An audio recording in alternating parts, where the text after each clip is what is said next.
Well, welcome to Donington Park here for the GB4 Championship, technically the first race of the weekend here at Donington. We did have the first race of the day earlier on. That was actually the first race that was cancelled from Silverstone a few weekends ago. Great win for Tom Mills, Colin Queen pushing him all the way with Fortec, and Cooper Webster getting the fastest lap, putting in a great performance for Evans GP as well. That is the top three as this race will start on the grid in a little while. But first of all, let's see the highlights from that race earlier as Colin Queen pushed Tom Mills all the way here at Donington Park. Highlights from round 4 of the GB4 Championship, partnered by the BRDC. Tom Mills would start from pole position and Colin Queen would close in on the run down towards the first corner at Redgate. Plenty of side-by-side throughout the field, including one moment for the KMR Sport car of Clifford would run wide going through that first corner out into the gravel before rejoining behind Lee at the back of the field.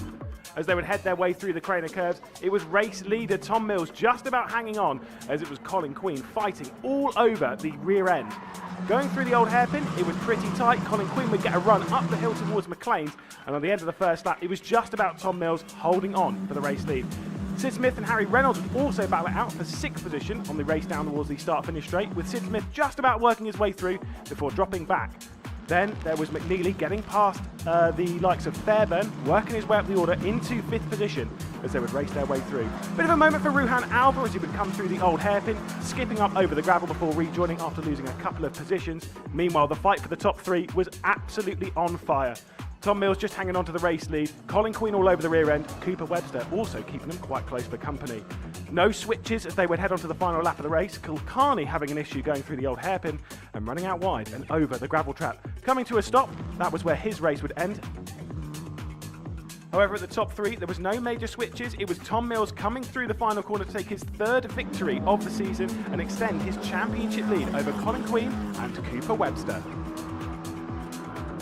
So a decent race earlier on, Colin Queen pushing Tom Mills all the way, but Cooper Webster, fastest lap, and he was there, wasn't he? I mean, he had good pace. Do you think that, he was catching them because of maybe, when two drivers are battling it out of the front piers, they are slowing each other down in a way because you're attacking and defending while someone else is just sort of racing their own race behind? I don't know, actually. I think Colin Queen Cooper Webster genuinely had some really good pace. He was right there. He actually closed the gap towards the end of the race, and Tom Mills wouldn't have been leaving any in reserve because he knew that Colin Queen was right there. So any mistake or any lack of pace, and he would have been vulnerable. So I'm looking forward to seeing how Colin and that Evans GP team, who are new to this year, are going to be able to step forward potentially even more than the other teams who were here, Fortec and of course KMR Sport, who were here last year. Might be able to take a step forward and maybe potentially be the fastest driver. We also heard after the race that he was saying I was keeping within track limits, and maybe the other drivers weren't as well. So potentially some penalties might come into it later on this weekend if things don't change.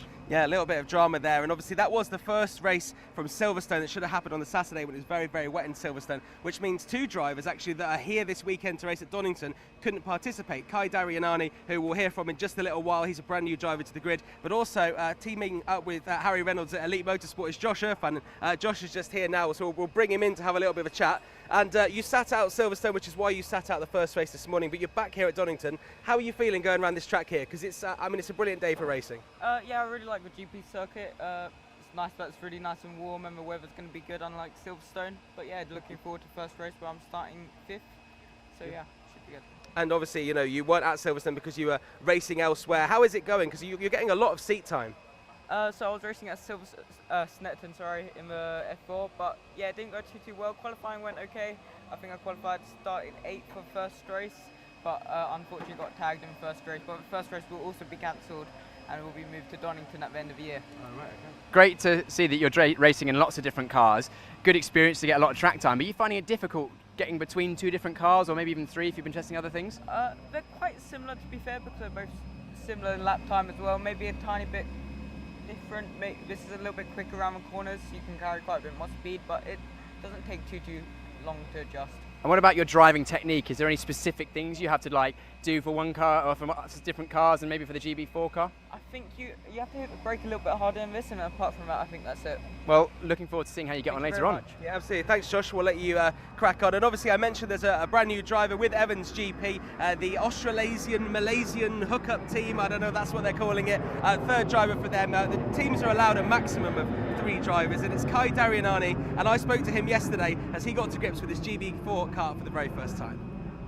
So Kai, this is your first race weekend here in the GB4 Championship. What have you done so far? What's your experience in racing to date? So far in racing, not a lot, but I did do the UAE F4 Championship early this year.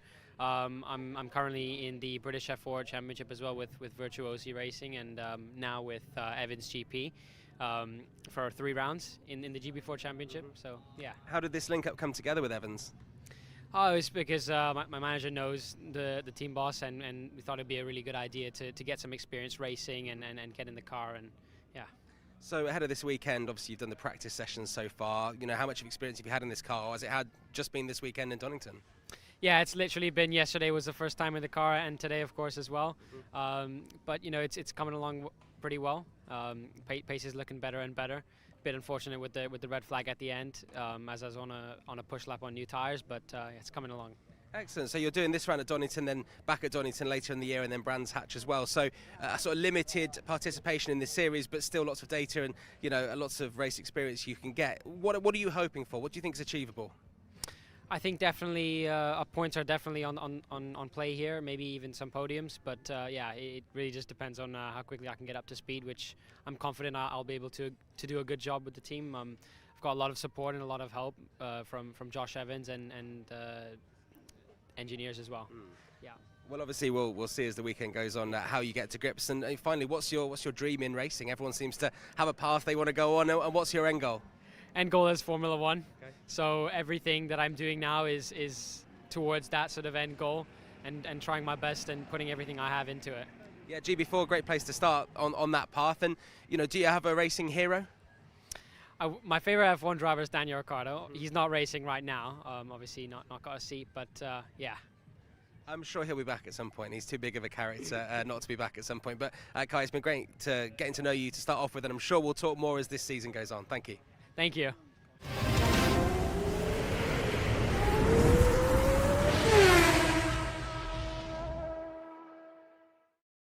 Great to hear from a new driver on the grid this weekend. We're now here at the Elite Warning with Harry Reynolds. Harry, we're at Donington now.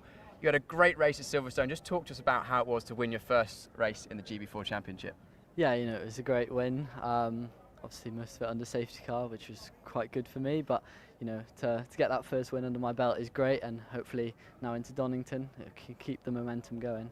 Do you reckon it's given you a bit of extra confidence to sort of push on for the rest of the year? And what are your expectations going forward this weekend and maybe even towards the end of the season?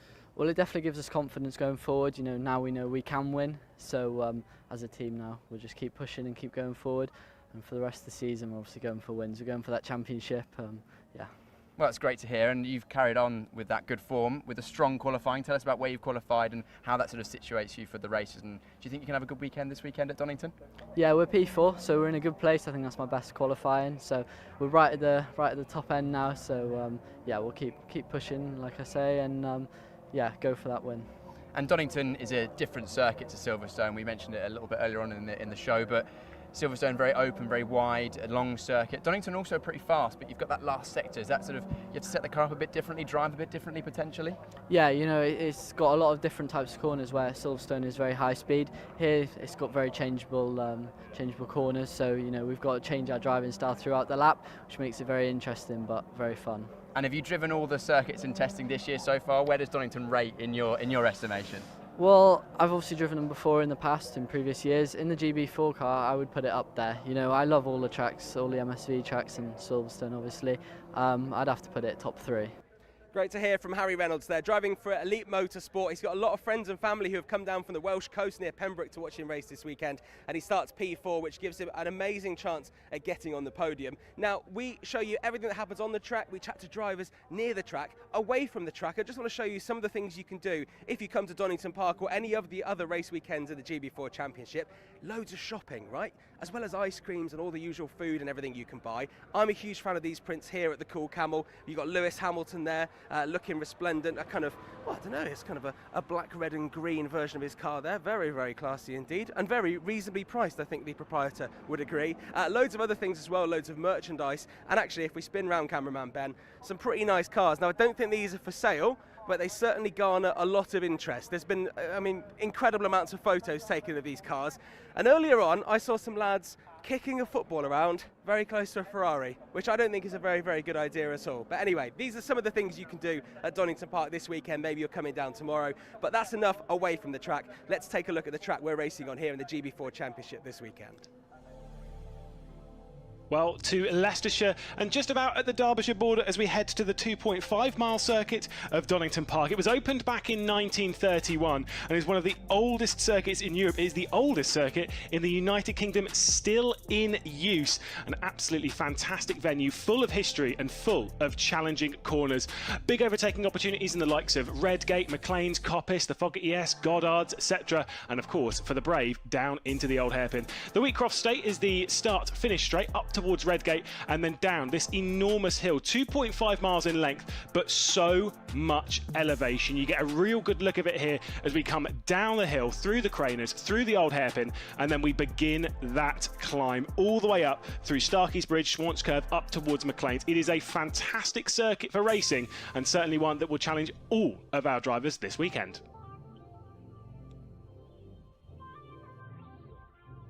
Well, I'm now here at the KMR Sport awning with Jack Clifford, who I've been watching on Instagram between races, and it seems like you've been doing a bit of exploring in the UK. Yeah, I've tried to be a bit of a tourist in between races. So just last week I visited a castle that wasn't far from where I live called Hampton Court Castle. Lovely big building, built about 300 years before Australia was even discovered.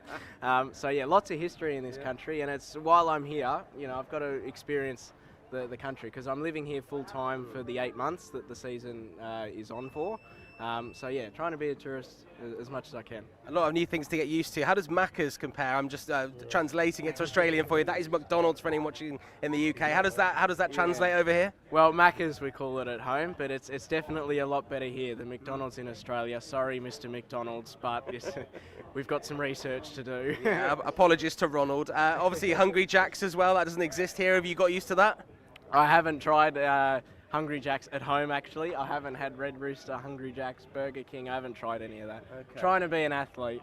Okay, where's next on the list of places in the UK to visit? Because, I mean, you know, compared to Australia, lots of short distances if you want to see cool things. Yeah. I'd like to spend a little bit of time in London as well, because I've spent a fair bit of time around the countryside, the castles and stately homes. So I'd like to see some of the things that London has to offer. Excellent. Well, you're actually playing a bit of a tour guide this weekend because just bringing in your dad, Andrew, who's here over from Australia, and it must be nice for you to not have to get up in the middle of the night to watch your son race. Yeah, absolutely. It's not much fun getting up at 2, 3, 4 o'clock in the morning. I mean, getting up at 7 and going to work.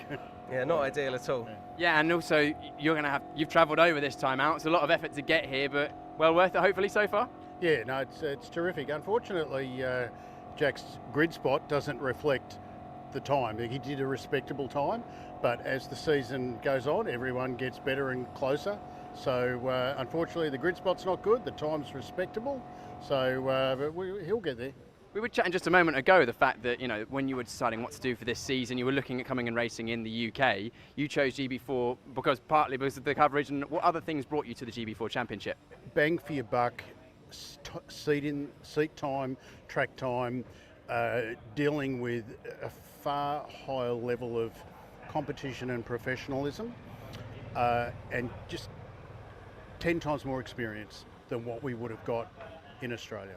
Excellent stuff. And I'll end with you, Jack, because it must be really special for you to have your dad here. I'm sure you're used to it in Australia, but to come over, as you've said, and live in this country across the other side of the world for 8 months, it's a big deal at your age, and it must be nice to have family here. It is. It's been a big move, and I hadn't seen my parents for 3 months until he came just a couple of days ago, so it's awesome having him here.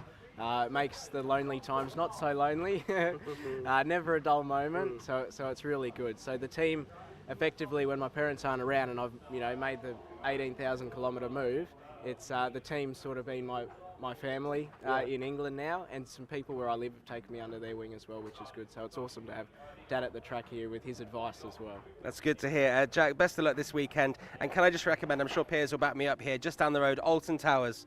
What do you reckon? That for your next place to go? Yeah, Alton Towers is a good thing to do. If you like roller coasters, there you go. Watch out on Jack's Instagram, because next up, he'll be on a roller coaster. Let's ride around the Donington Park Grand Prix circuit on board the Fortec car of Colin Queen. The downhill run to turn 1 of Redgate. Using all of the road on the left-hand side, you'll see he uses the pit exit to open up the entry.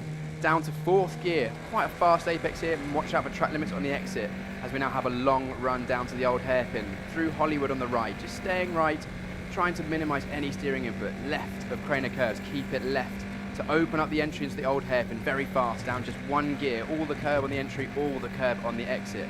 We now rise up through Starkeys, over to the right hand side, just setting ourselves up through Schwantz for a good entry into McLean's. McLean's is off camber and on the crest of a hill, so can often push you wide, as we've seen Collins done that time. Then using all the curb on the left hand side to open up Coppice Corner. This is a long exit here, so trying not to run too wide. And now we have the long run down past the exhibition centre. All we have to think about now is the braking point for Fogarty, which is a very, very fast and bumpy chicane. Braking down 2 gears, 4th gear, 1 apex, 2 apexes, 140 kilometres an hour through there, and then just 2 more sharp corners to go. The first is the Melbourne hairpin. Braking downhill very late, down to 2nd gear, late apex for a good run out of the corner, trying to minimise wheel spin. Car looks planted through there, Fortec doing a good job on the setup. And the final corner, Goddard's again off camber, blind on entry, trying to hook the curb on the inside if you can, slightly missing it this time out, and then a good exit out of the last corner to finish our lap of the Donington Park Grand Prix circuit.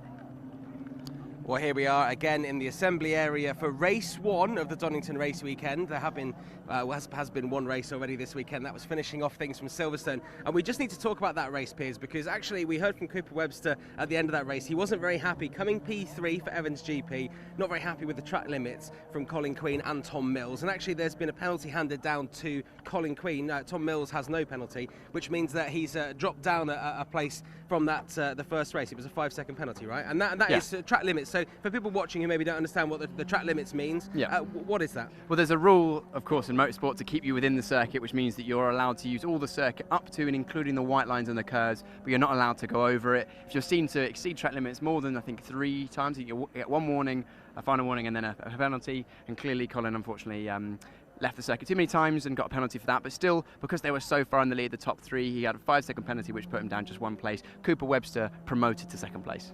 Yeah, absolutely. And Cooper was very outspoken about it afterwards. And I guess when you're following 2 guys around, you've got a great view of that. So I guess when you've been driving, there's probably been times where you're wondering what the people in front are doing. So I guess it's one of those things in racing. I was going to have a little chat with Colin, but he's just getting in his car there. I did have a chat with him on the way to the assembly area. And you know what? He said, if that's what happened, then fine. He was very, very chilled about it. He said, you know what? There's 3 more races this weekend. Yep. We're all good. So it's nice to know he's got that proper Californian laid-back vibe. So I mean, he's absolutely channeling what's going on at home. Piers, I just wonder if you could maybe take a look at the tyres here, because the tyres, they've been given a half extra set for this extra race in Silverstone. So, most people here look like they're just going on used tyres already. Yeah, it looks like it. Of course, for a normal race weekend with 3 races, you'll get 6 tyres total, so 2 1.5 sets. So they'll normally put 4 new on for qualifying, then they'll have 1 of the 3 races where they can put 2 new left-hand side, or 2 new tyres on. They normally put it on the left-hand side for clockwise circuits. This weekend, 4 races, so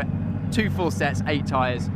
So I think most people are just keeping their newer tyres for tomorrow by the looks of it. The left-hand side tyres obviously get a lot less wear than the right-hand side tyres around this clockwise circuit at Donington Park. So they'll probably put those on tomorrow, but it's going to be interesting to see that if tyre strategy and tyre usage becomes an issue throughout the weekend, because if you use your tyres more aggressively, then by the end of the weekend you might be a bit slower. Yeah, of course, Josh Erpan, one of the 2 drivers who will be on, I'm guessing, fresh tyres, be that he wasn't racing earlier on because he wasn't taking part at Silverstone. Actually, we've got a couple of team principals behind us here. Ollie Dutton, I've just seen the team principal for Fortec on the right-hand side there, speaking with Kevin Mills. Yeah, go and see if he wants to come over, Ollie Dutton. I'll tell you what, team morale is very important, and actually when you've got to, rebuild a car, when you've had problems with things like that, you've got to make sure, the team are in good spirits. And Ollie Dutton's just been buying the team ice creams. Kevin Mills from KMR Racing, will you be buying the team ice creams? I heard a rumour that Tom might be getting the ice creams in because of the good job that all the mechanics have done. Well, Tom's got a little bet on if he wins, the truckie is going to buy the ice creams. I don't know why, but the truckie is offered to buy ice creams if we win a game. Right, okay, good. I mean, we've seen good pace from your guys so far this weekend, but you've had a few issues with Tom's car that got rectified last night, and certainly winning that first race this morning. proved worthwhile because the car looked great. Yeah, we had to do an adapter and an engine overnight. It was a lot of work for the lads, and they really worked hard on that and finished it off this morning. And yeah, Tom did a job with it, and it was worthwhile, wasn't it? Probably the car, it's not quite as good as it was early in testing, so still a bit of balance to play with now.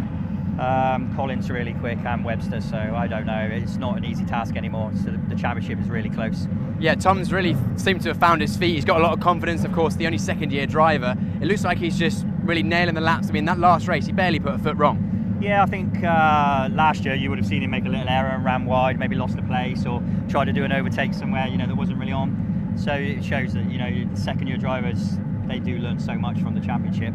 I think seeing what Tom's doing this year, more drivers would look to stay in for a second year. I think is needed, to go straight from this to GB3, sorry. Possibly 2 years of this would be better. It's a better way to spend your money, so you're more prepared to move up. But each to their own, I guess. Each to their own, indeed. Yeah, we'll let you get on. Kevin Mills from KMR Racing there, and I was just saying there. I mean, Ollie Dutton was getting all the ice creams in there, but I think the mechanics in KMR are expecting the ice creams if Tom Mills wins. Nicholas Taylor, of course, is just walking behind Should us. we grab him? No, we won't grab him because obviously he's a driver coach for the Fortec cars. Yep. And I've just seen him going between the drivers here, so I don't want to sort of interrupt the preparations here with obviously the two Indian drivers, but also Colin Queen. For Colin Queen, he's a driver that's been very, very quick, and he's come from other championships where he's proven himself already. He's been in the UK a little bit longer. He's not just come over to the UK from the States.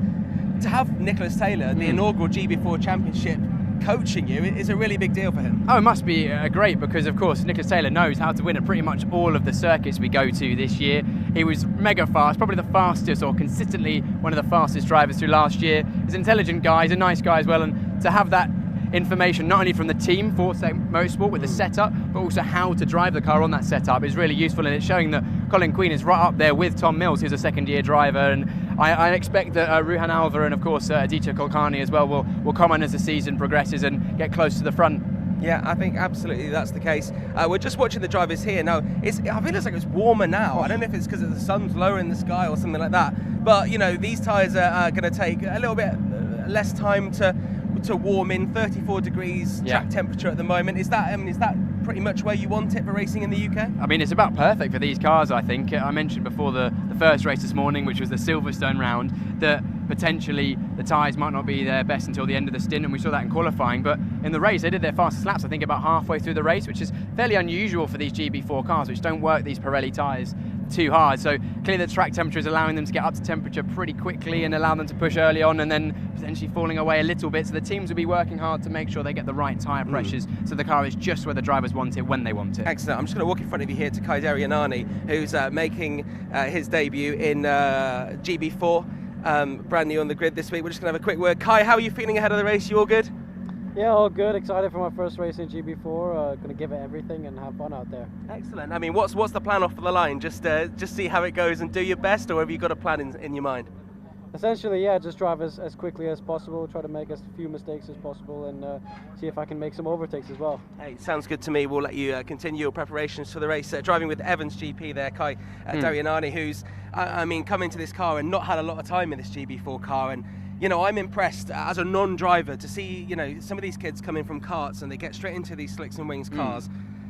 I know, it's seriously impressive from the start. I mean, you're a driver yourself. I mean, how long really do you want to be, how many sort of laps or how many, days testing do you really want to be getting up to the level where you'd feel, going into a race, you feel confident? Well, we spoke to Harry Burgoyne Jr. just after the race this morning, and I asked him the same question. He said, yeah, it's just as many laps as possible is ideal because it is different to karting. He mentioned that karts are a lot easier to catch. If you have a slide, you can just catch it almost immediately, whereas in a car it's a lot bigger, it's got a lot more weight, and if a slide starts, it's a lot harder, or a lot more, you have to be a bit more perfect to catch the slides. And I don't know, you want to be doing it like 10 days to be really in the car, to be really up there and feeling confident, because it is different. And, I went pretty much from karts to GB3, only doing a few races in some random cars, and it did take a while to get up to speed. But you do it almost feels like it does it without realising. You'll sort of do a few rounds later in the year and you're like, oh, you don't have to think about it anymore.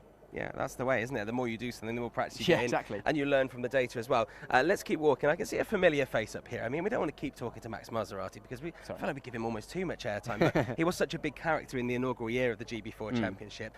We talked to Sid Smith earlier. I mean, maybe the race wasn't what he wanted, but we've certainly seen Fox Motorsport since they came into this championship.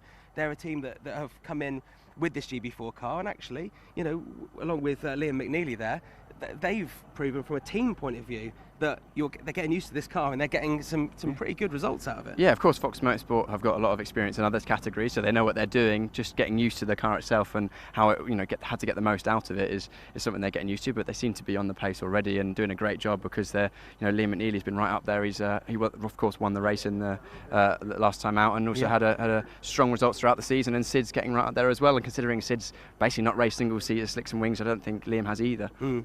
I think Sid is a great example of someone that's really sort of taken to it really, really quickly. It's very impressive. Also, Fox, you'll remember, if you watched any of the coverage last year, one of the first teams to get involved. So they've had maybe a little bit longer than some of the other teams. They announced their team and they announced their drivers at the very, very start during last year's season. And, it just gives them longer to get more laps in to prepare more. Let's keep moving along here. Harry Burgoyne Jr., who you spoke to, Piers, at the end of the race before, and he is coached by a man wearing a coat. Now, I want you to pan across here, Ben, because Max Maserati, you'll remember him from last year in GB4. I mean, it's what, 21 degrees, Max, the track temperature 34 degrees, and you're wearing what I would describe as a December coat. What's the story?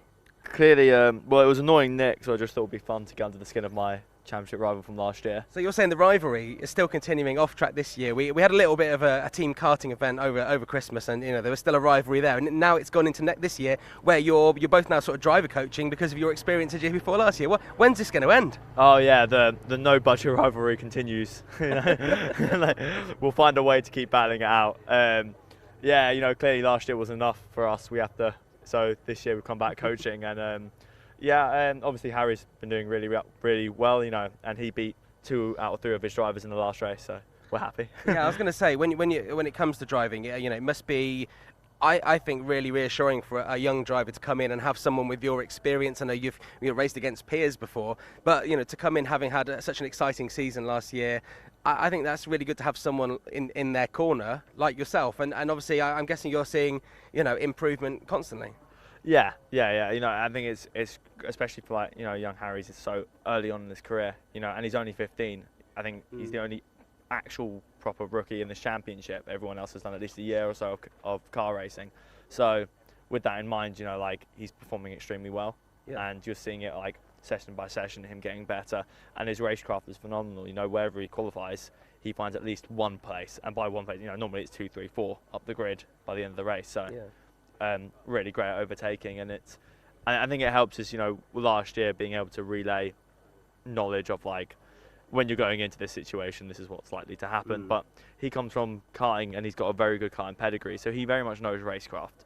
It's more the sort of this will be this gear, the corner you take in this way, relaying that kind of information to try and speed up the learning process. Excellent. Well, he's got a great coach, new Max Maserati, the hottest man at Donington. And Man's not hot. I mean that very much in a warmth sense. Yes. Also got Thomas Lee here as well, who's doing very well, making some progress. Thomas, can I have a quick word? Are you good to say hi?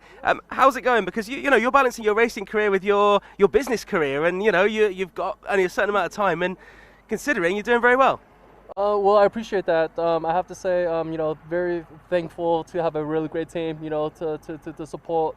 And I got to say that, finally able to do the full season, for the GP4, and I'm very excited. I know I have 2 beautiful boys. They're back in the States, but, it's handful, like you said, with business, with family, and try to find time to do sim practice is also very hard. But I do have to say that I'll try to be a quick learner. So do my best, and against my biggest enemy is myself. So I'll do my best. I think a lot of people can relate to that, and obviously you're getting slightly less track time as well than some of these drivers here. But I think you can see progress. What are your aims for the season? I mean, doing the season is probably the first place, isn't it? 100%. Yeah. Again, it is my first time out in the UK, and being able to the first round 1 was in Donington Park, and then Silverstone, famous F1 track, and then now we're talking about one of the historic Donington Park. And I'd say, definitely gain a lot of experience, be patient, and hopefully I can catch up with all these pinnacle drivers, in the UK. So no, it's all good. That's what you got to do. We'll let you get in the mood, and focus. But thank you very much for chatting to me. I don't know if we've got a slight delay here, Piers. Yep. It seems like they're holding us for a bit longer. Any information you've managed to garner from any of your friends in the paddock here? It seems like there's a previous race. There's a few cars being retrieved, so hopefully they'll be retrieved fairly soon, and we'll get going shortly. But in the meantime, all the drivers, as you said, getting in the mood for their race. Yeah. And just concentrating on what their driver coaches are telling them, or thinking about what they want to work on for this race. Some drivers it will be, I need to work on this corner. Some drivers, I need to brake later. Some drivers it will just be, right, how am I going to win this race? I'm sure Colin Queen and Tom Mills, they both know they've got the pace up at the front. They're just going to be thinking, right, how am I going to beat these guys around me? Where's their weakness going to be? Am I going to attack at the start and then defend at the end, or am I going to sort of bide my time, let the tyres come in? And it's all these little bits and pieces. As we see one of the cars, I think, that was probably caught up in that incident in the previous race driving past, so hopefully that's an indication we're going soon. But there's lots to think about, and it differs depending on your position in the grid. We're going to have one less car on the grid because Dylan Hotchin is unable to start the race, unfortunately. He's the car, very striking pink car with pink wheel rims, so you can't really miss him. Very family-based team. His dad's in charge, his sister's heavily involved. You'll have seen her a little bit earlier on in our coverage. Unfortunately, a broken tub is the issue. They are going to be able to replace it for tomorrow, but for people who don't understand what a broken tub is, it's not some kind of, I say it's not some kind of bucket, but it's kind of similar. So please explain. Yeah, the tub is often sort of colloquially referred to as the main chassis of the vehicle. So it's from the driver forwards is mostly one piece of carbon fibre, and it's called a tub because it kind of looks like a bathtub. And then the gearbox and engine bolt onto the back of that, and then the wings and the wheels of course all go onto that as we hear the whistle going. But when you hit the ground too many times or hit curbs in the wrong way, it can sometimes crack the carbon fibre, and that is what's happened to Dylan Hotchin's car. So hopefully we'll see him out again tomorrow in a replacement tub, chassis or monocoque as you might call it. And is that quite something that takes quite a long time? And they're going to be working. Basically, you build the rest of the car around the tub. It's the central piece. So it's basically a full car rebuild. Yeah, the interesting thing is that you will see some cars when they're going out, and you look at it, you go, hang on, that car's not going out to race in 5 minutes. But when they put the wheels on, you go, okay, fine. But with that car, you could tell that wasn't going out. Anyway, it's the first round of Donington. It's the second race here today. Let's go racing.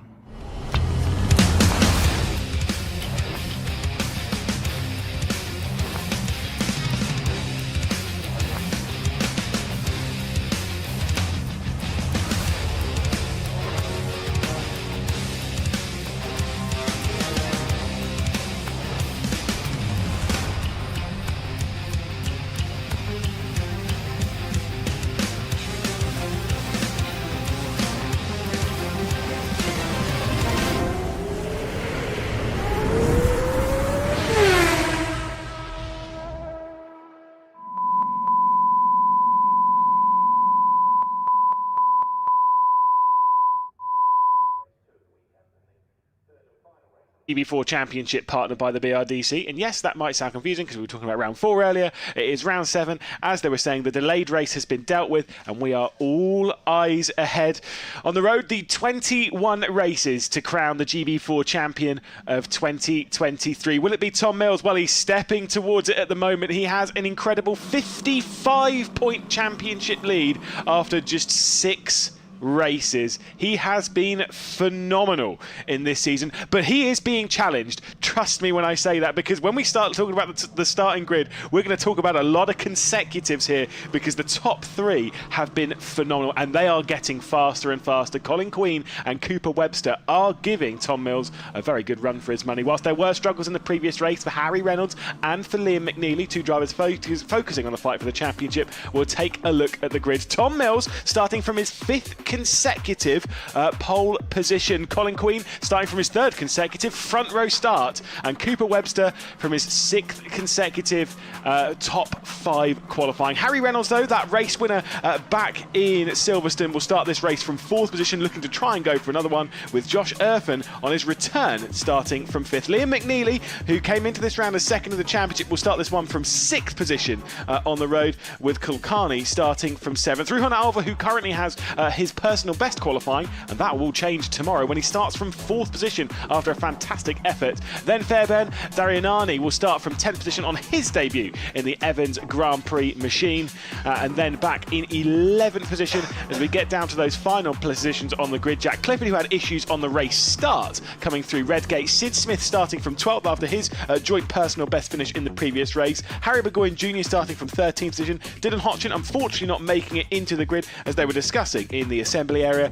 Was originally provisionally starting from 14th position, and then Thomas Lee starting from 15th.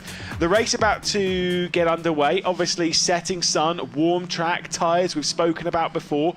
I kind of like the fact that the drivers that did the previous race, they're sticking with the same set of tyres for this for the most part. They're not changing them. They're keeping them, they're basically taking their pain early. It could be quite a difficult race when it comes to tyre management. Piers Pryor's in the commentary booth. I'm Lewis McGlade, by the way.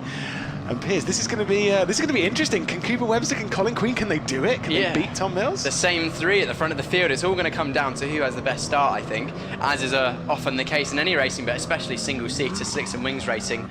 I was talking to a few of the drivers between the race this morning and now, and they're saying that the dirty air is not that strong, but just strong enough that means you can't get so close if the driver in front doesn't make a mistake. And that's exactly what we saw in the first race. Tom Mills, well, the first race of the weekend, it's actually the race from Silverstone, but you know, hopefully by the end of today we'll have passed that. Just say round 4, it's easier. Round 4, yes, this morning. But yeah, the reason that Colin Queen couldn't quite get up the inside or get a run is because just in those medium speed corners, so for example, Old Hairpin, McLean's Coppice, with the front wing, if you get close, you just lose a little bit of front downforce, which means that you haven't quite got the pace and you lose a little bit on the exit. But green flag at the back of the field means we're about to go racing. Yeah, certainly so. 18 minutes goes back onto the board, expected around 10 or so laps of racing, might even be slightly more than that, depending on the speed. Tom Mills will take us away from pole position once again, but look at the start from Cooper Webster. He's already got past Colin Queen on the race down towards the first corner. It was a decent start as well for the Elite Motorsports car of Harry Reynolds, fighting their way through into the first corner. Colin Queen is going to lose out and drop back into 3rd position, and right now Tom Mills is already starting to check out. Remember, in the early stages of the previous race, he was under an awful lot of pressure from Colin Queen,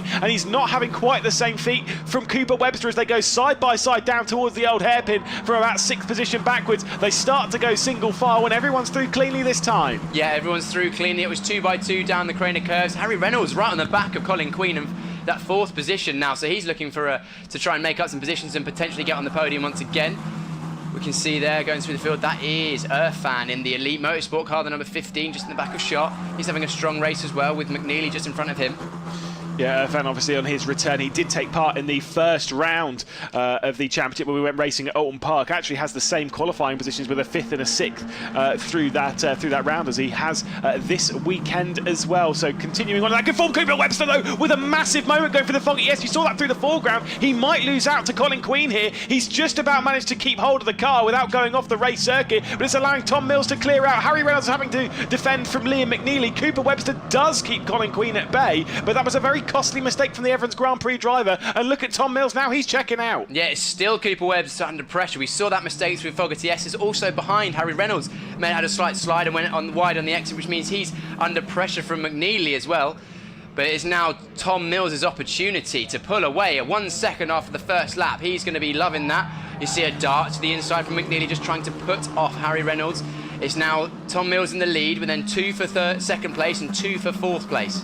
Now, let's put yourself in this position in this race. If you're Colin Queen right now, is it full attack to try and get past Cooper Webster? Or are you thinking, look, Cooper Webster's fast enough right now. He set the fastest lap of the previous race. Let him try and close down to Tom Mills. Use that slipstream before that gap is too big to close down. To be honest, I think this lot are potentially fighting amongst themselves. They're kind of thinking, maybe even by this stage of the season, that Tom Mills, 2nd-year driver, looking very, very consistent. He might be champion-elect. Yeah. They're all fighting it out in the championship for 2nd place. I'm sure they won't admit it openly because they'll all want to say that I can go for the win at the end of the year. But if Tom Mills maintains this form for the whole season, then there's no reason why they can't. There's no reason why they would be able to overtake him. But there's still battles raging on here. McNeely looking right under the rear wing of Reynolds there. Reynolds, of course, in that black and yellow Elite Motorsport machine. Then we're looking at McNeely now in the orange and white Fox Motorsport machine.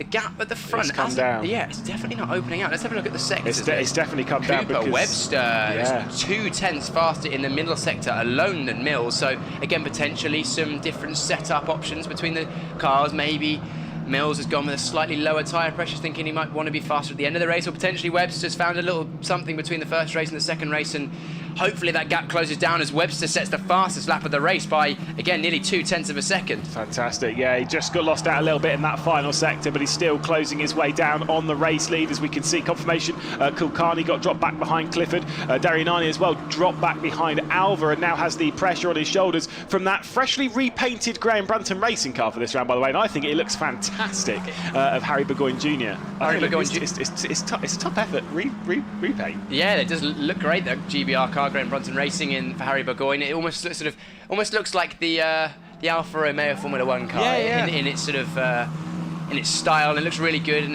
we've got a good looking grid of cars here. We've got of course the 2 cars that look very, very similar in the KMR Sport and the Evans GP teams, 1 and 2 at the moment. You can see at the front that is a KMR Sport car in first place for Tom Mills, number 21, closely followed by Cooper Webster for Evans GP, both black and sort of a grey and blue, but you can tell the difference because the KMR Sport cars have more stripes down the centre. Yeah, and it's especially from the front, the Evans GP car you can see there has more blue on the nose. Awkwardly from the side, the KMR Sport car has more blue, but yeah, that's absolutely fine. They're both very similar, but I like both of them. Again, the Fox Motorsport livery as well looks really, really good. We'll not talk about liveries ad nauseum though, because otherwise it will drive everyone at home crazy. As we'll look at the battle there, Darianani trying to keep Harry Burgoyne Jr. at bay. Tom Mills across the line then. The gap this time by once again it comes down, but look at the final sector, by the way, between Mills and Webster. Absolutely identical, 34.017. But over the whole lap, Webster did close it down again. Yes, he did. Gap down to 6 tenths from a second 2 laps to go. So 2 tenths a lap for the last 2 laps. If he can continue this, then maybe we'll see a repeat of the pressure that Mills had to soak up last time out, and maybe this time he might crack as we see some fighting in the background, Lewis. Yeah, no, I think it was actually Colin Queen had run wide again. Now, do remember, Colin Queen did pick up a post-race penalty, 5 seconds for exceeding track limits too many times.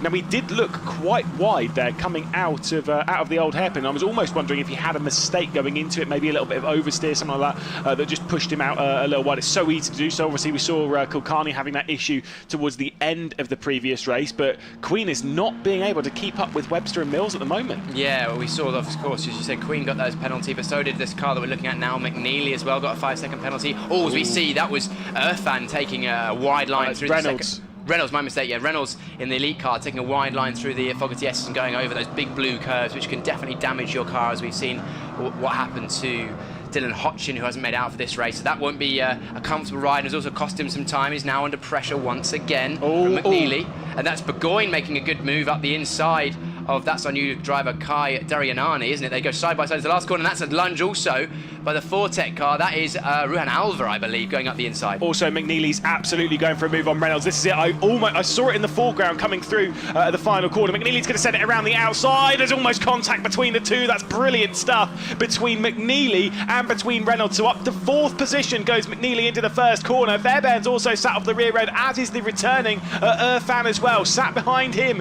as they race their way down towards the old hairpin. This could be a mega send from Reynolds, though. He's gone out wide and too wide. It's going to cost him 2 or 3 spots, and potentially even into the barrier. He's going to go for a full 360, and that was a costly mistake from the Silverstone race winner. You can see him gesticulating to himself, frustrated at his bold manoeuvre on the outside, which was speculative at best, because the old hairpin is so fast. Normally one line, if you're half a car offline, you just end up on the marbles, especially with the GT cars and other series going around today. You know, it's so much less grip when you're just off the racing line, and unfortunately that caught him out in that instance. I will be interested to see, though, because McNeely went around the outside of turn 1 and definitely left the racing surface to complete that manoeuvre. Ended up with 2 wheels way over the curb and his other 2 wheels over the white line. So it'd be interesting to see if the stewards pick up on that, and he could potentially...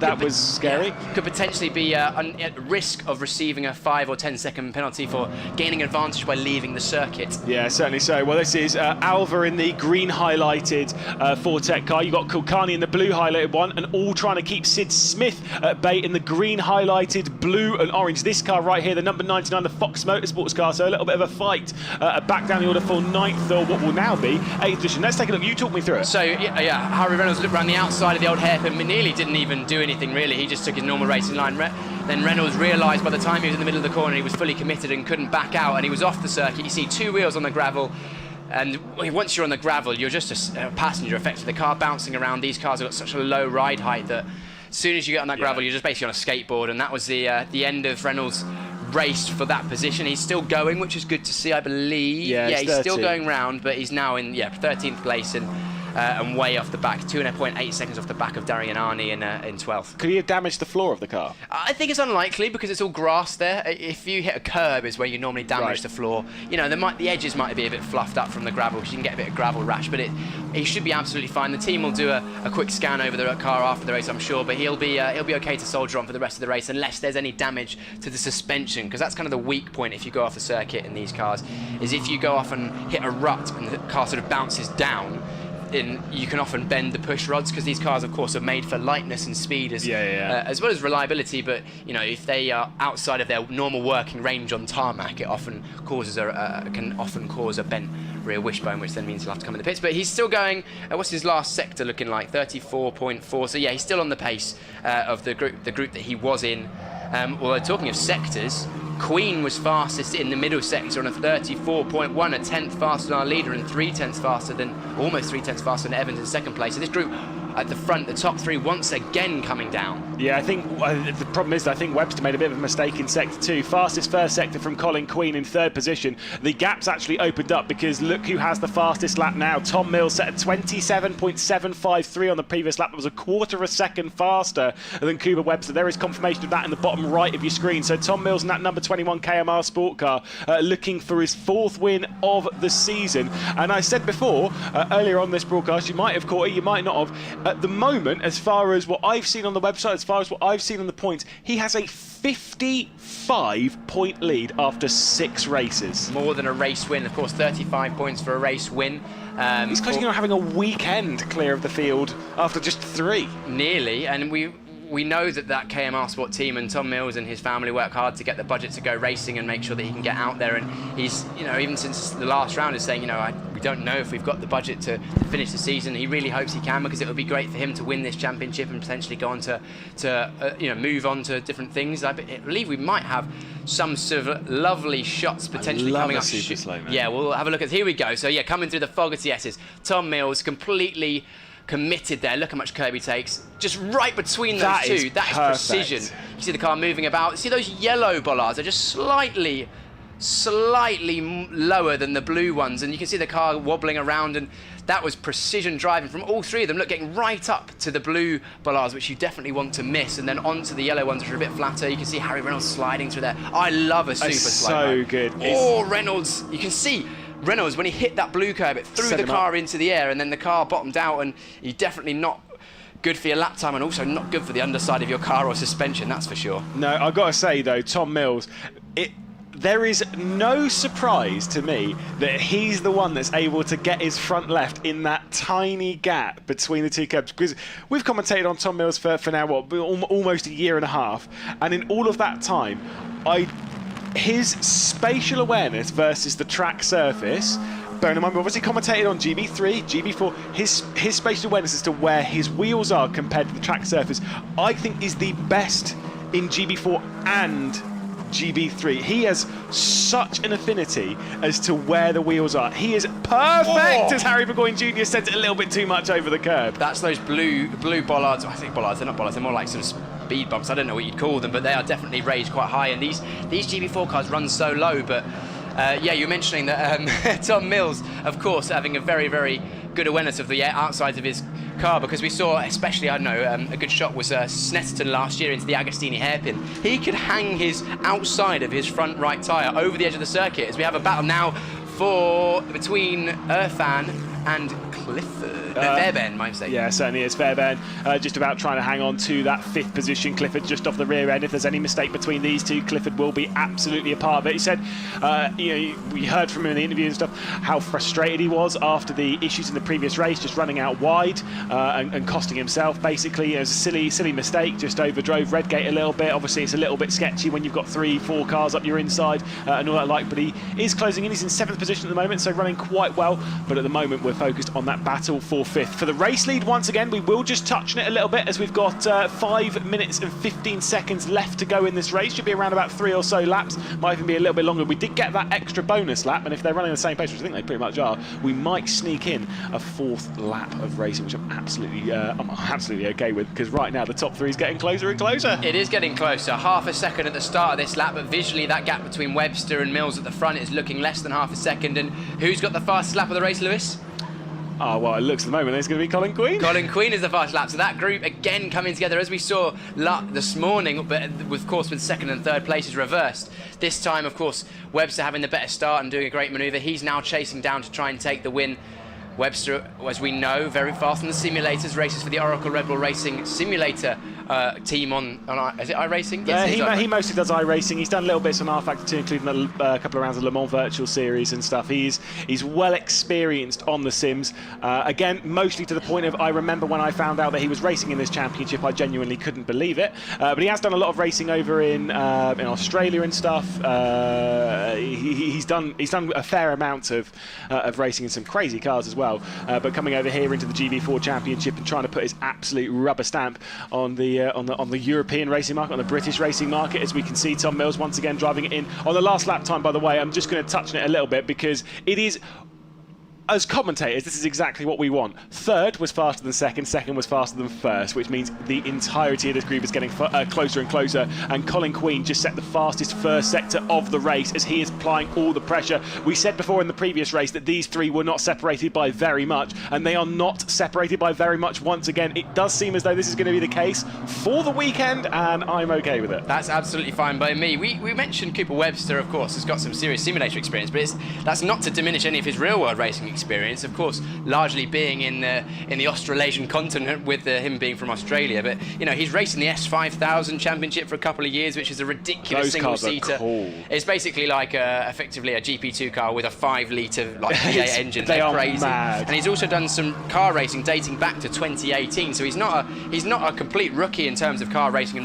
the real world. But we were just mentioning the fact that he races at the highest level on the simulator, and also is racing at a hugely high level now in real life in a championship which is getting more and more competitive with every year that it continues on. And we're seeing how competitive it is, with these 3 at the front being inseparable in terms of pace, so much so that they can't actually pass each other. Yeah, they are like locked together. Like, this is not, I know some people might watch this and think, oh, this is a dirty air, it's keeping them apart. But yes, there is dirty air in these cars, fair enough.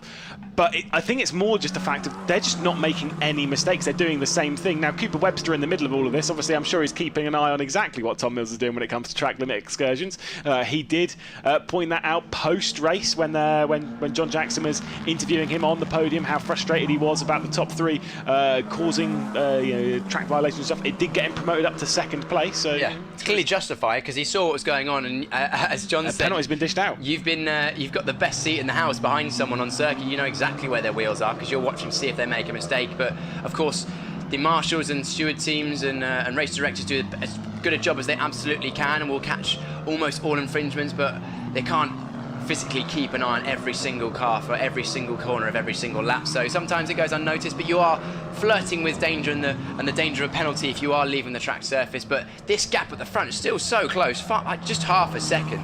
Let's look at the last lap. The last lap, 28.0 for Mills, 28.0 for Webster. A slight mistake, it looks like, in the last sector for Queen, dropped him back half a second, so a huge second between the top 3 now. Yeah, and also for those, when we're talking championship-wise, because everyone will be like, oh, Tom Mills has cleared off of this, he's got a 55-point lead, he's almost cleared out to a round, basically ahead of everyone already. And yeah, that is true, but as we remember from last year, this can change quickly. Yes, Webster was out wide going through McLean's. He's definitely going to lose out time. Remember, he lost time in the second sector a few laps ago as well. We're on the penultimate lap of this race. We will get one more after this. Webster's pushing it to its absolute limit, but I just get the feeling that Tom Mills has the measure of Webster, as Mills had the measure of Queen in the previous race. Yeah, you can see by the sector 2 lap time, or sector 2 times, Mills on a 34.3 and Webster on a 34.5, which doesn't sound much difference, but in one sector 2/10 is indicative of that mistake in he these made. kind of cars as well. Yeah, and that's we heard from Kevin Mills of KMR Sport, the team owner, and of course Tom Mills' dad as well. And he said, you know, the experience that Tom got last year that he's taken into this year has been the difference, he thinks, because, you know, he said that potentially last year Tom would have gone for a silly move or potentially would have made a mistake and lost a place, whereas he's just driving metronomically. I mean, that lap again, the last lap, 27.9, only 2/10 off his fastest lap of the race. Yeah. All of his sectors are pretty much exactly the same, and he mentioned, Kevin Mills that is, mentioned that the value you get in that second year in the championship, and Tom's really making the most of it. Hopefully maybe more drivers will be considering it for a second year next year. Yeah, certainly so. Obviously we're seeing a black and white flag. What is that for? Black and white flag is a warning flag. That will probably be for track limits, because you get a warning, a final warning, I believe, and then the third offence will normally then be a 5-second penalty. That is number 17. Let's have a look. 17 is Reynolds. So, of course, Harry Reynolds pushing on from the back of the field after his mistake earlier on. That's not really going to make a difference to him, I don't believe, because even if he does get a 5-second penalty, his nearest rival is Lee, who is a lap down, or 25 seconds behind Reynolds. So Reynolds will be disappointed with this race. Of course, he was right up there, looking very racy, but it shows how fine the margins are. Make one mistake and you can be that far down, but these three at the front still lapping within hundredths of each other. I mean, I am so impressed with these three at the moment, because through the 2 races that we've had so far here at Donington Park, they've not been separated by very much and they've not made any real mistakes. Saying that, mistakes, that is another poor sector from Webster in the middle sector, half a second slower than both Queen and Mills, and he's now very much not in the middle of these two. He's given Tom Mills a gap and he's under pressure from Queen. Yeah, certainly so. Well, out of the final corner, Tom Mills is going to go, so he is going to cross the line to take his 4th victory of the season. Webster just able to keep Colin Queen at bay, but I do mean just. He was struggling towards the end there. McNeely across the line in 4th as we wait for the likes of Fairbairn. Irfan on his return to the championship. Clifford and then Alva and the likes behind. A fantastic race between the top 3 once again. Any tight margins across the line? The answer's no between some of those in the background. Harry Reynolds did almost close his way back up, but once again, how many superlatives can you throw at this driver? Yeah, Tom Mills is showing that he's got the car underneath him. He's driving well. The team are doing a good job in the setup. They've actually managed to get the car in the engine in the car overnight to allow him to race today, and it's paying off, because 2 wins today, so that's effectively a win from Silverstone, and then of course the first would have been the first race just now at Donington, so he'll be hoping to carry on with that tomorrow for the race in the morning, and then of course it all changes for the reverse grid tomorrow afternoon. Yeah, certainly so. Of course, the reverse grid, I think it accounts for 12 cars, if memory serves, so we'll have to wait and see on that one. We'll take a look at provisional results then from round 7 of the GB4 Championship, partnered by the BRDC. Tom Mills taking his 4th victory of the season, his 2nd one realistically of the weekend. Webster and Queen join him on the podium once again in the same position they were in the previous race. McNeely and Fairbairn 4th and 5th, Irfan in 6th, and then we get Clifford, Alva, Kulkarni and Burgoyne Jr. rounding out the top 10. Behind that, Darianani on his debut will finish in 11th position. Sid Smith, after a very good first race, unfortunately a bit disappointed with the second one here, finished in 12th position. Reynolds with some early issues in 13th, and then Lee rounding out the field in 14th position on the grid. Indeed, some big dramas for them, but for Tom Mills, that 55-point gap increases once again. He is absolutely phenomenal, dominant this season. He has not made any real mistakes. Now, we'll just also say that 55-point gap is not to Colin Queen. So as much as you would think it's gone out by 6 points, 35 points for victory, 29 for second, it's gone out by even more than that, because Colin Queen is 3rd in the championship, a further 4 points behind that, so he's 59 points off. So it's gone out by even more. And the driver that currently is second in the championship, or was second in the championship before coming into this, was McNeely, who finished in 4th position. And so it's somehow even better so far at the start of this weekend than Tom Mills could have possibly imagined. 2 races done on a Saturday then, uncommon for GB4. In fact, very much a first for us, having 2 races on a Saturday, and both of them belong to that driver there, the championship leader, the KMR Sport driver of Tom Mills.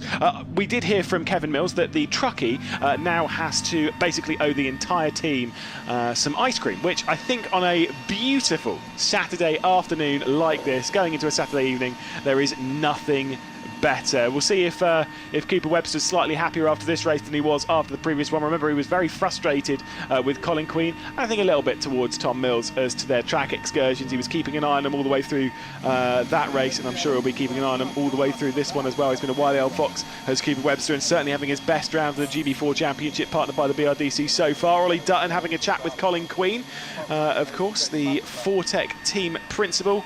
And the team owner, Richard Dutton, as well. I don't believe he's here, at least not here today. Might be here a bit later on in the weekend. A bit of a handshake there between Tom Mills and Cooper Webster. We'll hand down to John to have a chat.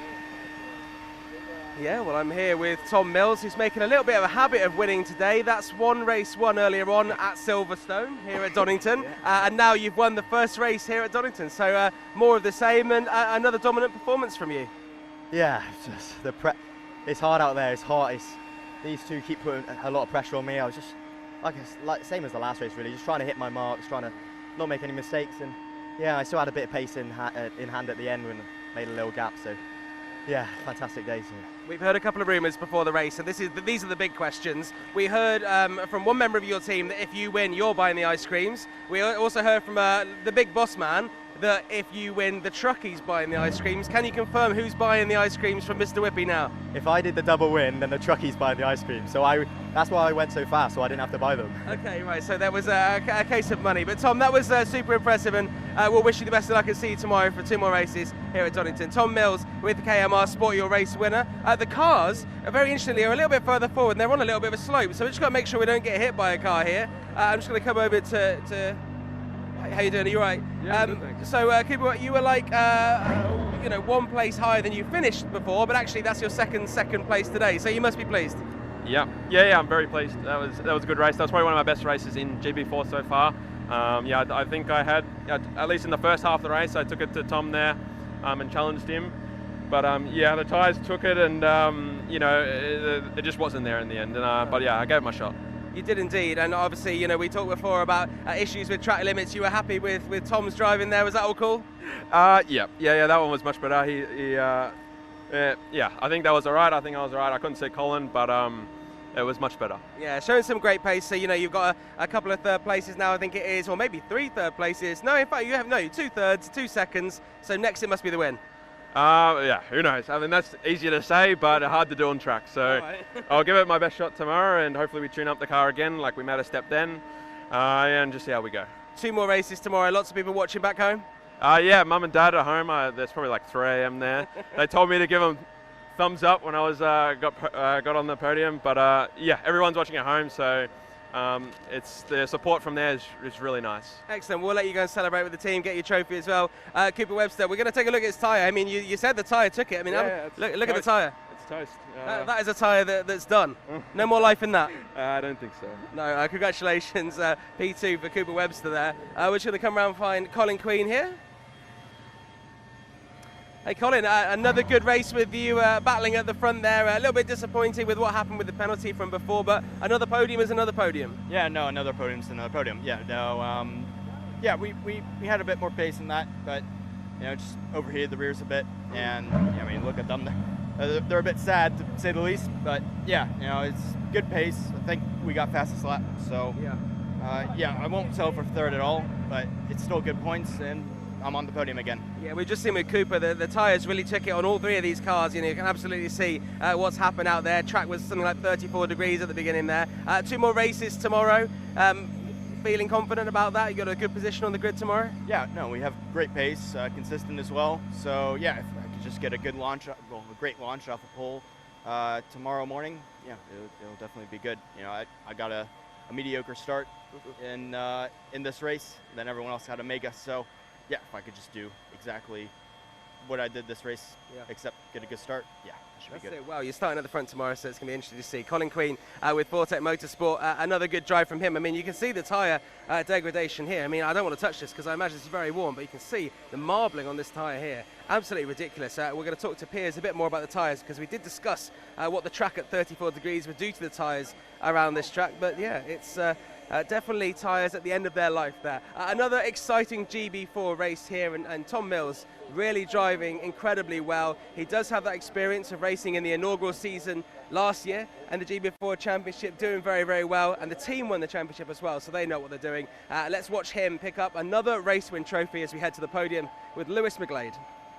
Yeah, certainly so. I did see the KMR Sports Team before this race had pulled out almost 100 points on the championship lead going into the 7th round of the season. They're looking very, very strong for it, and with Tom Mills running on his pace at the moment, they're looking really, really good to go back to back when it comes to teams championships and the GB4 Championship partnered by the BRDC. Of course, a lot to talk about in that race. We'll let our podium come out. The first of those will be Colin Queen, who, as John kind of alluded to there, will start from his first pole position in GB4 tomorrow morning.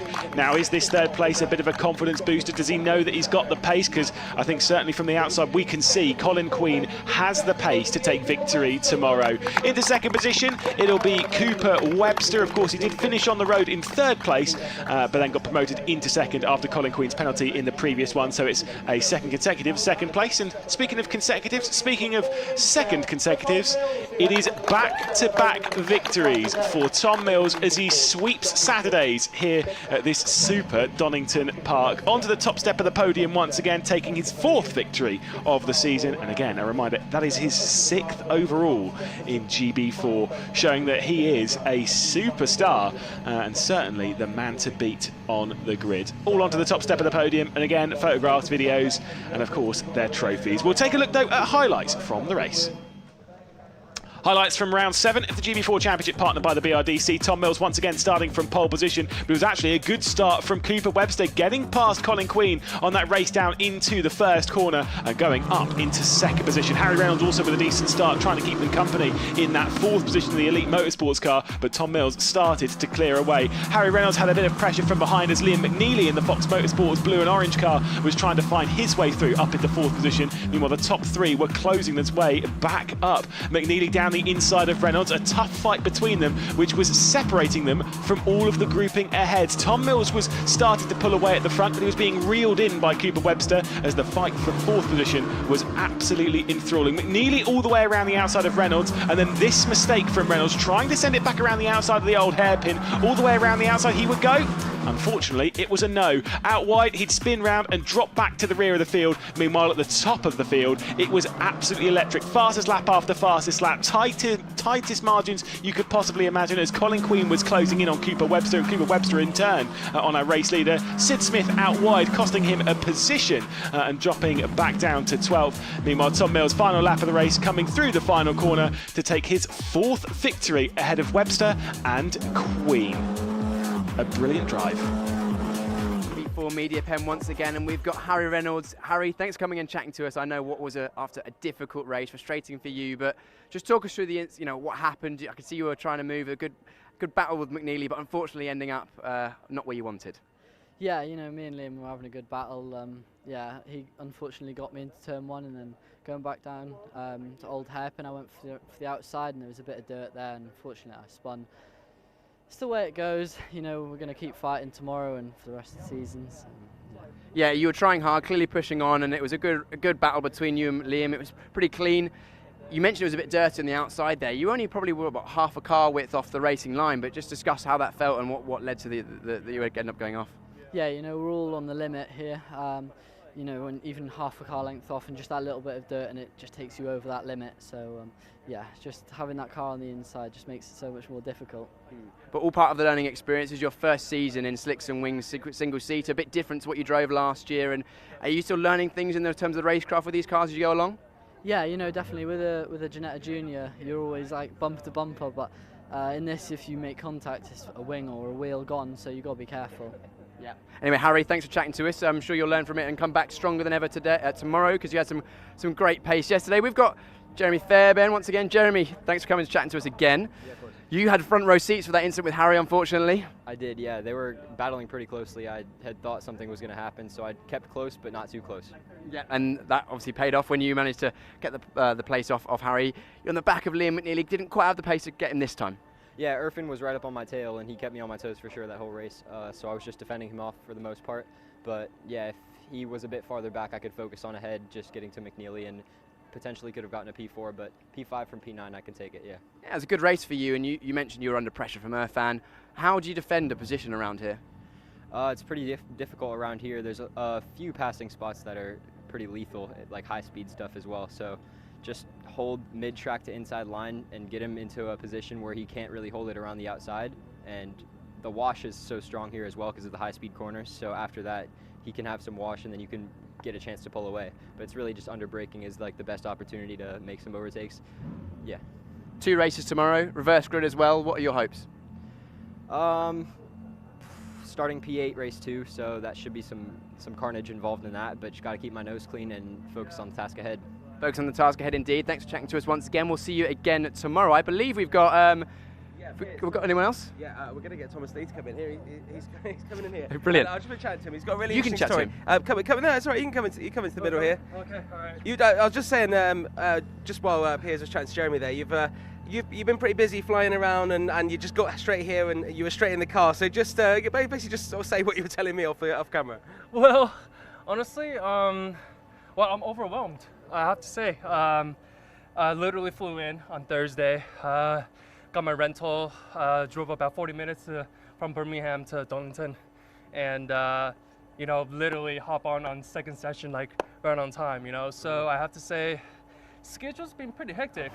I bet. It's been pretty crazy, And but I do have to say, I'm glad that I had Wednesday meal with my boys before I flew out. So it was good family time. Yeah, we said on the grid. I mean, you probably couldn't hear Piers, but we were saying that balancing your business life, your family life, and your driving means that you've maybe not done as much sim racing on this Donington track as maybe you would have hoped.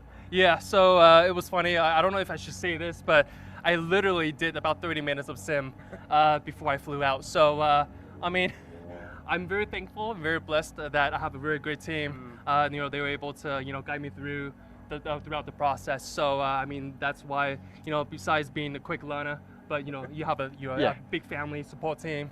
There. So. Well, you're generally a lot of the drivers in this championship are quite young and they're up and coming. And I mean this in the nicest way possible, but you're a little older than the rest of the grid. Yeah. Talk to us about you've got a very unique story of why you're here, what you're doing here. Just tell us a bit about what you do outside of your racing, why you're racing GB4, and also how you've got here, because you're not British either. Oh no, I'm not, definitely. I do have to say that I've been wanting to come out to the UK to compete for the longest time. Especially being able to experience like Formula 1 tracks like Silverstone, like from round 2, it was an amazing experience. But I've been doing a lot of like time trials when I was younger, back in the States. But being the only child, my dad doesn't allow me to compete, so that was a bit unfortunate. But at least I feel like we only live once, right? So absolutely, it's one of my to-dos, and I'm so happy the fact that I'm fulfilling it at this very moment. So I have to say, cherish the moments, appreciate life, and enjoy life. Well, look, we appreciate you being here, and we love your unique story. We'll let you go and do what you need to do. But thanks for being here. Thanks for taking the time in your very busy schedule to chat to us not only on the appreciate it. on Thank the you so much. assembly area, Cheers. but also here as well. Thank Thomas Lee, you. thank you very much. I'm sure we'll chat more as the season goes on, and also making progress. And I think GB4 is great because we have so many different stories. We've got kids coming from karting, we've got kids coming from other series where they're driving what people consider normal cars, and then coming into the single seaters. Yeah. But also then you've got Thomas with his story here, and we can in the background now he's having lots of laughs with people, and it's a really nice community. Oh isn't yeah, it? I mean you can tell Thomas is having the best time, and I think he's got his own business and runs things on the side. And that's how he funds his racing. I believe. Oh my goodness, That's why he's so busy. He's a busy man. That's allowing to fund him to go racing, because as much as the GB4 Championship is very affordable, it takes money to go racing, and a lot of these drivers are up and coming racing drivers. They've got either family funding or sponsors, and they want to go the distance. And we spoke to Rob Barth, who's the driving standards steward, and he said, these are the drivers, some of them that will go all the way to Formula 1 or even great things in different parts of the motorsport. And then you've got the likes of Thomas Lee, who's wants to race a competitive championship, but potentially that's not his goal, but he still loves coming here, and we're great to see someone so enthusiastic about the championship as well. And look what he's doing, he's having the best time. The best. One question before we go, we do have 2 more races, which I'll tell you about in a minute tomorrow. We were looking at the tyres just there in the Parc Fermé. They are ruined, and I mean, is there any concern going into tomorrow about the tyres? Because they've taken a real battering on this track today with this nice weather. With the lovely weather, the high track temperatures, the new surface here at Donington Park this year, which is a lot more abrasive and more grip, but also probably eats the tyres a bit more. I haven't actually driven it myself, but that's what I'm hearing. The tyres, they're not going to explode. They're not an existential crisis, but there's definitely going to be a loss of lap time if you've been abusing your tyres, and that's not only in the way you drive it, but also the way you set up the car. So potentially the order might change a little bit tomorrow. We'll wait and see. Absolutely. We might take the polo round when the track's cold later on. Oh, yes. Then you can say you've driven the new surface at Donington Park. So I mentioned 2 races tomorrow. We have the reverse grid race coming up later in the day, but the next appointment to view is, I reckon, 10 o'clock in the morning, because the stream will start shortly after that, but if you get the stream loaded up at 10, you're not going to miss anything at all. Sometimes the starts of these races can change, and we don't want you to miss anything at all. We'll bring you our full pre-show as well. We'll be chatting to some more of the drivers in the paddock here in the GB4 Championship. But really, it's been Tom Mills's day so far.